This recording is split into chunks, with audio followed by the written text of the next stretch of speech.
why don't we leave it alone and we can always add them later, Larry Feldman. Randy, I can hear the meeting. I think so. Yeah, just to create the eye plate. Why don't we leave it alone? We can always add them later, Larry Feldman. Randy, I can hear the meeting. I still hear it. Now it's gone. All right.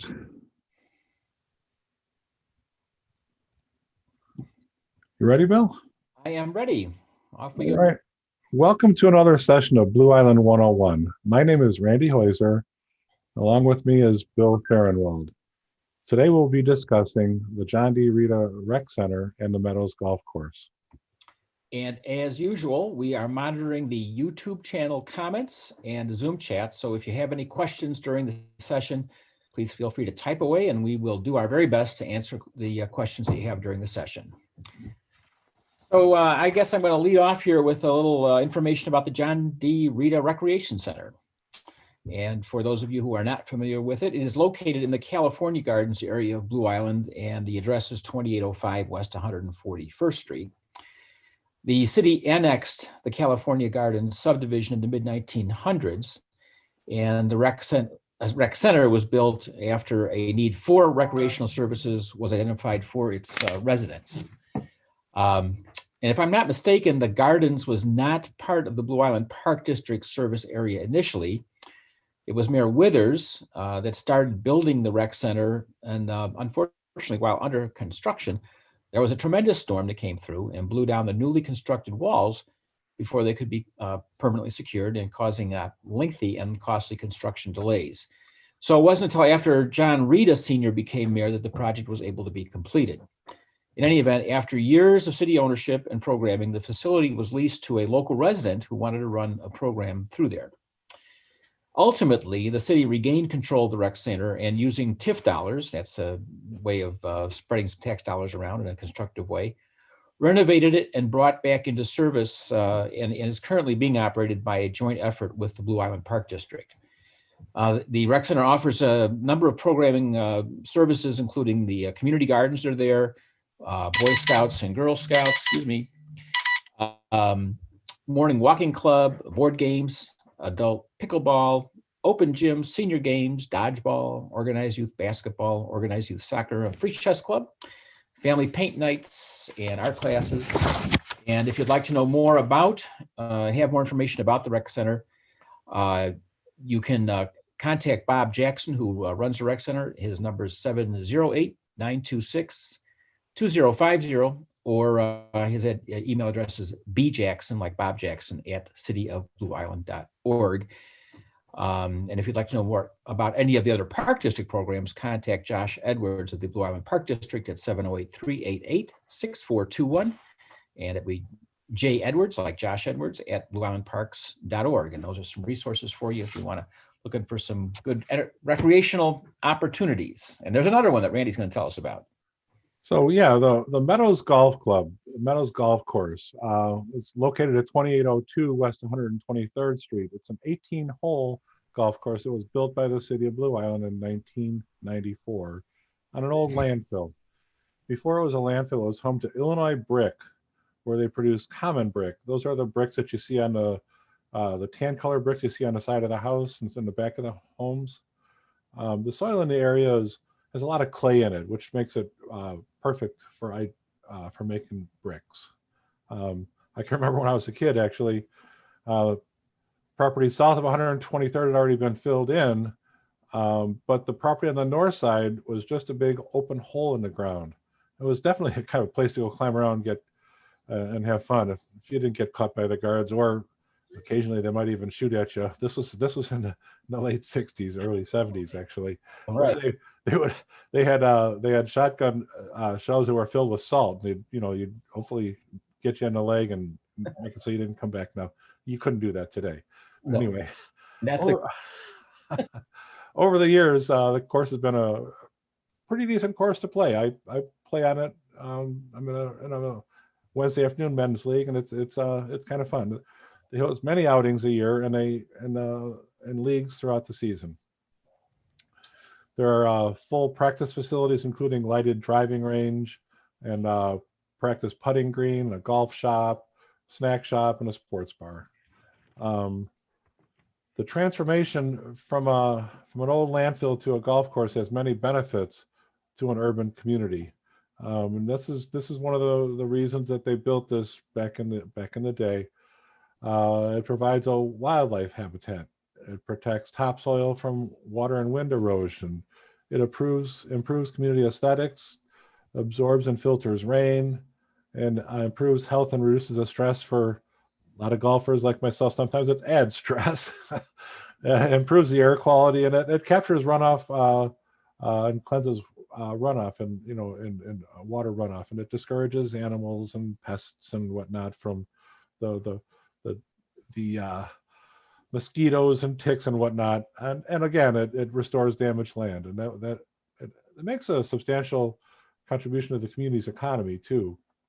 Since the golf course was built, there's been 3 different townhouse associations built along the golf course property. So it's really done well for the city.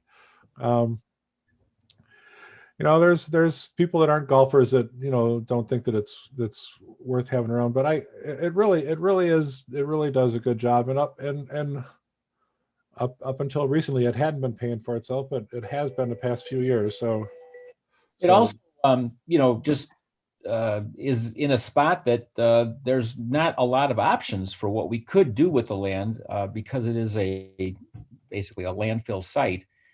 And the city is responsible for kind of, to put it simply, a fairly expensive drainage and purification process that has to go on there. And so that happens underneath the ground and nobody sees it, and the city's on the hook for that. So the fact that we do have a golf course there, which enhances the value of the community and also generates some money, and now, as Randy said, is producing a positive cash flow, are all good reasons. I'm not a golfer like Randy is. So but I like the fact that there's a nice big green space over there, and that's a nice thing, and it does good for the community. And like all of our recreational facilities, Blue Island's a beautiful town, and it's part of our value. I think that's great. Yeah. So anyway, that's pretty much what we have for those two. And I did want to kind of do a little recap of what we've been talking about for the first several weeks. We pretty much have gone over all the operations of the city of Blue Island. First week was a little bit of the history and the organizational chart and how things kind of work in the city. Community development and finance, my office, the clerk's office, and along with the building department, police and fire, public works and water, and today golf and rec. So that now we're gonna, in the next 3 weeks, we're gonna really delve into some other areas that need a little bit more attention. So finances, everyone is wondering about where their money is spent. So, and where the money comes from for the city. So next week, we're going to be talking about the revenues that the city gets. The week after that, we're going to talk about the expenses the city incurs. And then the big one is the roads, the ownership of the roads, the maintenance and the costs of the roads. So overall, I don't know, it's been kind of fun. I mean, I thought I pretty much knew how the city operated until I became the clerk, and then I found out how much I didn't know, and it's how this was going to be something that was really going to be helpful to people who would be interested. And, it is helpful, Randy, and I'm newer at this than you are. I've been alderman for 4 years, and I've learned just a tremendous amount over that time. And there's a lot more, frankly, that I have to learn. I learn new things all the time. But certainly, I fully understand now the challenges. I mean, Blue Island is a wonderful place, and we all live here because we like it. And I certainly include myself. And there's lots of great things about Blue Island. But it is an older city. And our infrastructure is extremely old and built, not really for modern day. Lots of things have happened. Cars have come into being, and all kinds of things have happened since Blue Island was founded. So it's got a fairly an old infrastructure that's been fairly complex. It's layered up over time, and there are challenges to running Blue Island. There's just no way around it.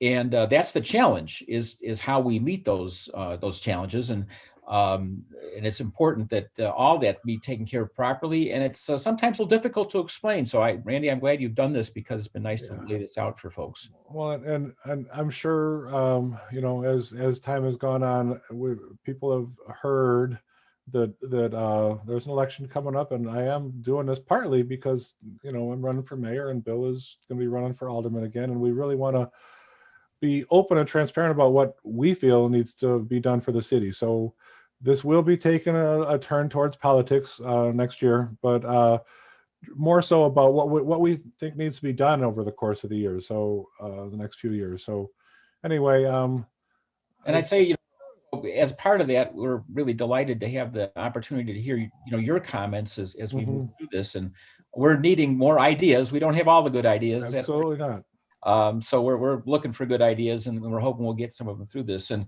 so if you are listening on YouTube, do make sure that you hit the subscribe button, and you'll get notifications of the next meeting, as well as being able to view past sessions and continue to participate in this process. Yeah.